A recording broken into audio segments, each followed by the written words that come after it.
J'ai été voir des conférences sur le vote, c'est le vote électronique à distance. J'ai oublié le nom exact qu'on donne à cette méthode de vote. Et donc, toute la problématique, c'est l'encryption.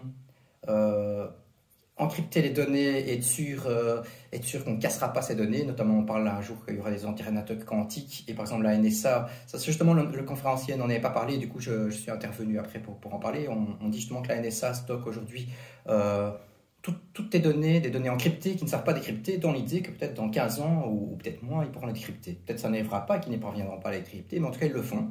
Ils ont les moyens.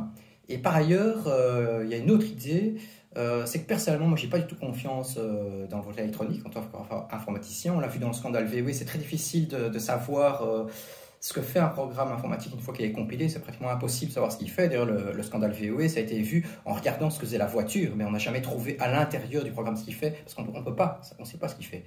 Et donc, pour moi, le vote à distance devrait être public. Et donc, il faudrait qu'il y ait vraiment deux formes de vote. Un vote secret si on va dans l'isoloir, et si on veut voter depuis son téléphone, bah, ce sera un vote public.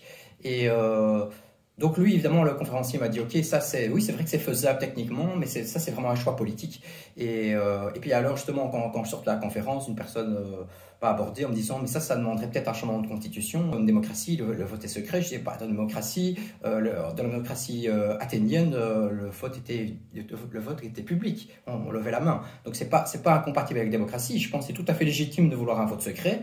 Il y a des tas de raisons pour ça, mais il y a d'autres gens qui ne seraient pas contre un vote public. Et je pense, par exemple, je pensais au régional en France, parce que j'ai des collègues français, ils n'ont pas été votés régional, ils n'ont même pas été votés pour le premier tour, ils ont été votés que pour le second tour. Donc les gens n'ont pas envie d'aller voter. Et on peut les culpabiliser, on peut essayer tout ce qu'on veut, mais à la fin, on peut aussi changer le système et évoluer vers une forme de démocratie où on aura une partie de vote public, puisqu'à la base, de toute façon, c'était le cas, donc c'est pas complètement illogique.